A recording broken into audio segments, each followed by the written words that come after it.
1980। विक्रांत एक वैज्ञानिक है, कल्पना रिसर्च लैबोरेटरीज का मालिक। इंग्लैंड ने उसके एक एक्सपेरिमेंट के कामयाब होने पर उसे एक नोबेल प्राइज से सम्मानित भी किया है। विक्रांत 30 वर्ष का नौजवान है, जिसकी 2 साल पहले ही शादी हुई थी। उसने उसके प्यार को पा लिया था। उसकी कॉलेज की क्लासमेट जिया से उसने शादी करी थी, पर पता नहीं क्यों अब तक उन दोनों को औलाद नहीं हुई थी। औलाद भगवान का वरदान होती है, पर यह वरदान विक्रांत को नहीं मिला था। उसके पास बड़ी बड़ी गाड़ियाँ, बड़ा नाम, खूबसूरत बीवी और बहुत सारा पैसा था, लेकिन औलाद ही उसकी एक कमज़ोरी हो गई थी। पिछले 3 महीनों से उसकी बीवी इंडिया के लगभग बड़े बड़े गायनेकोलॉजिस्ट से अपॉइंटमेंट लेकर चेकअप करवा चुकी थी, पर सबने एक ही बात कही थी कि आपको बच्चा नहीं हो सकता। लेकिन ये बात विक्रांत मानने के लिए तैयार ना था। उसे नाकामयाबी से नफरत थी। जिया ने कहा, विकी, ये बार बार डॉक्टर से मिलकर एक ही जवाब सुन सुनकर मैं बेजार हो गई हूँ। मैं एक और डॉक्टर से नहीं मिलूंगी, और अब तुम्हें भी हार मान लेनी चाहिए। क्या क्या नहीं किया मैंने। टैबलेट्स लिए, ड्रग्स लिए, इवन तुम्हारे बनाए हुए दवाइयाँ भी ले चुकी हूँ, जिसे शायद कोई डॉक्टर अप्रूव ना करे। फिर भी हमें बच्चा नहीं हो सकता, तो इसमें हम कुछ नहीं कर सकते। जिया, तुम जानती हो मुझे नाकामयाब होना बिल्कुल पसंद नहीं, विक्रांत ने गुस्से में कहा। जिया, ऐसा है तो तुम किसी और से शादी क्यों नहीं कर लेते और उससे बच्चे पैदा कर लो। कहते हुए जिया वहां से चली गई। विक्रांत ने खुद से कहा, अगर किसी और से शादी करना होता तो तेरे साथ 2 साल से जिंदगी नहीं जी रहा होता। मोहब्बत करता हूँ तुझसे, और बच्चा भी मैं तेरी कोख से ही पैदा करूँगा। कहते हुए वो अपने घर से अपने लैब जाने के लिए निकल गया। विक्रांत ने एक हाथ में सिगरेट थी और दूसरे हाथ में गाड़ी की स्टीयरिंग। रास्ता एकदम सुनसान था। उसने गाड़ी रोकी और बाहर निकलकर काले आसमान में टिमटिमाते तारों और चमकते हुए 14वीं रात के चांद को देखते हुए सिगरेट के बड़े बड़े कश ले रहा था।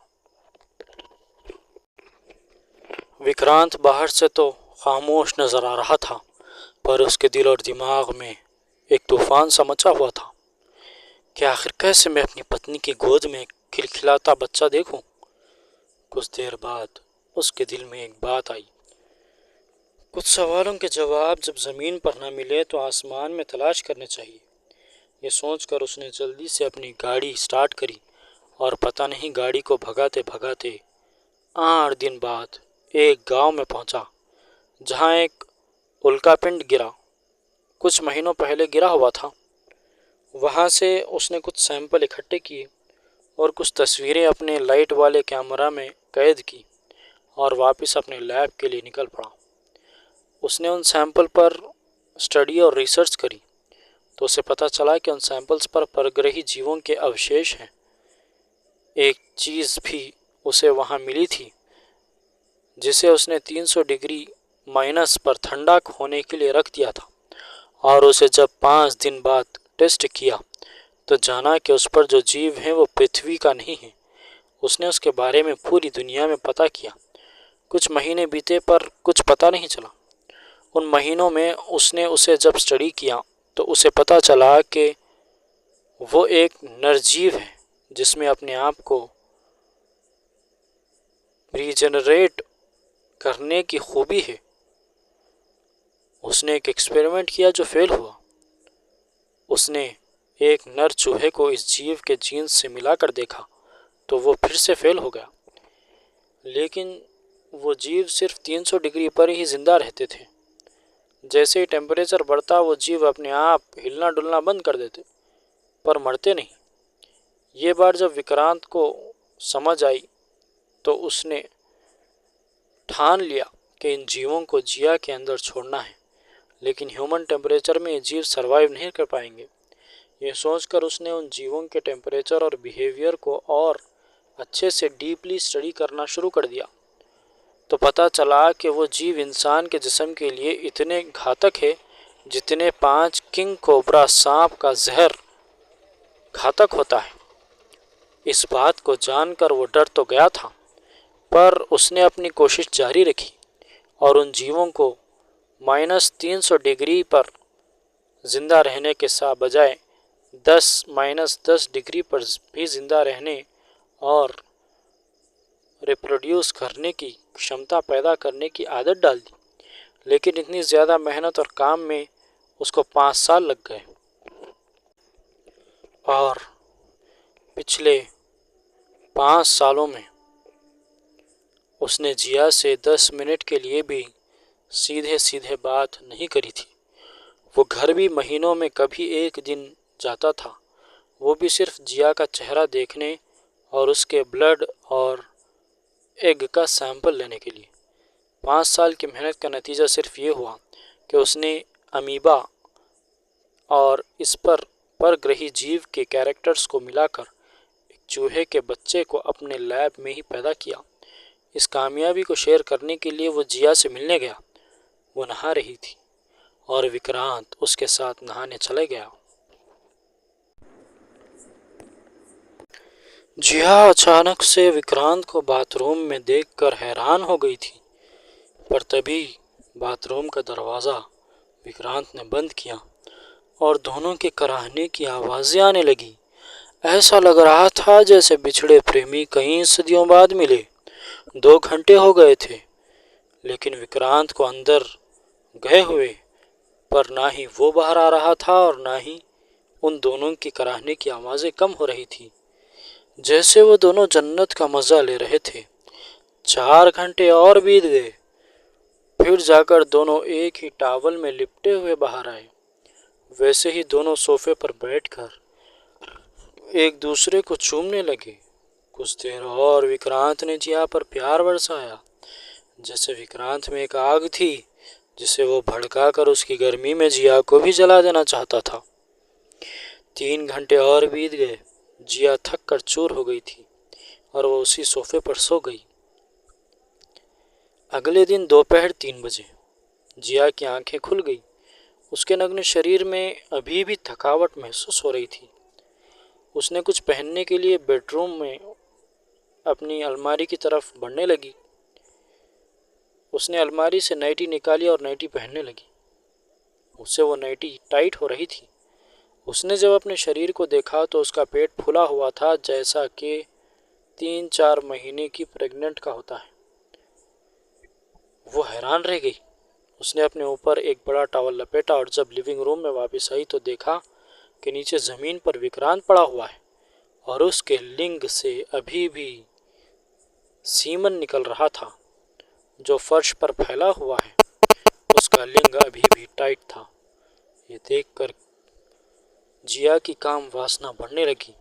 उसने अपने ऊपर से टॉवल को गिराया और पीठ के बल लेटे हुए विक्रांत पर सवार होकर काम क्रीड़ा करने लगी।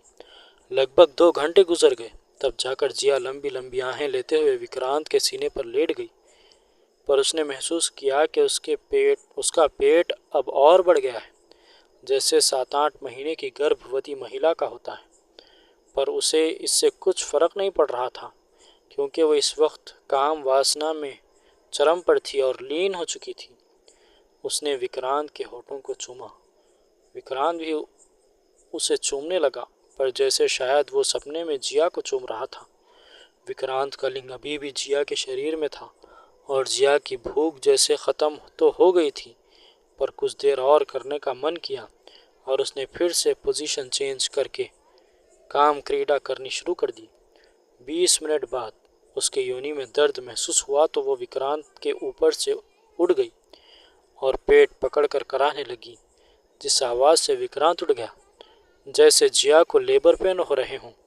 जिया के कराहने की आवाज़ पूरे घर में गूंज रही थी और एकदम से 1 लाख तक परग्रही जीव के वो बच्चे जो विक्रांत को मिले थे जिया की योनि से बाहर आए, जिसे देखकर चीखते हुए जिया की आंखें बंद हो गई और ऐसा मंजर देखकर विक्रांत के होश उड़ गए। जब वो जिया को उठाने लगा तो देखा कि उसके योनि से बेहद खून निकल रहा था, जो शायद बहुत समय से निकल रहा था, और पूरा फर्श खून से सन गया था। सुर्ख लाल फर्श देखकर उसका दिमाग घूम गया उसकी सांसें थम चुकी थीं और ये सब विक्रांत सहन नहीं कर पाया और उसे दिल का दौरा पड़ने की वजह से वो वहीं जिया के शरीर पर ध्वस्त हो गया। तभी कुछ देर में उनके घर का दरवाज़ा खुला और जो बच्चे अभी अभी जिया ने पैदा किए थे वो परग्रही जीव के बच्चे दरवाजे से बाहर की ओर चले गए। विक्रांत ने एक्सपेरिमेंट करने के चक्कर में उस जीव को अपने अंडकोश में इंसर्ट कर लिया था और संभोग करने की ताकत भी उन्हीं से उसे मिल रही थी। लेकिन एक चूहे के बच्चे और इंसानी बच्चे में फ़र्क होता है। जो चूहे का बच्चा पैदा हुआ था वो भी कुछ घंटों बाद ही मर गया था। बड़े सयाने कहते हैं इस संसार में सबको सब कुछ नहीं मिलता। धन दौलत औलाद सुख इस जीवन में महत्वपूर्ण है। किसी को सब कुछ मिल जाता है पर सुख नहीं मिलता और किसी को कुछ नहीं मिलता पर उनके पास सुख होता है। हर वो आदमी सुखी है जो हालात को स्वीकार करके मेहनत करके अपने परिवार के साथ बैठकर 2 वक्त की रोटी खाता हो, भले ही वो किसी बड़े महल में ना रहता हो और भले ही किसी बड़ी गाड़ी में ना घूमता। कहानी अच्छी लगी हो तो सब्सक्राइब करें और अपने मित्रों के साथ ज़रूर शेयर करें और हर सैटरडे एक रोमांचक दिल दहला देने वाली कहानी का मज़ा लें।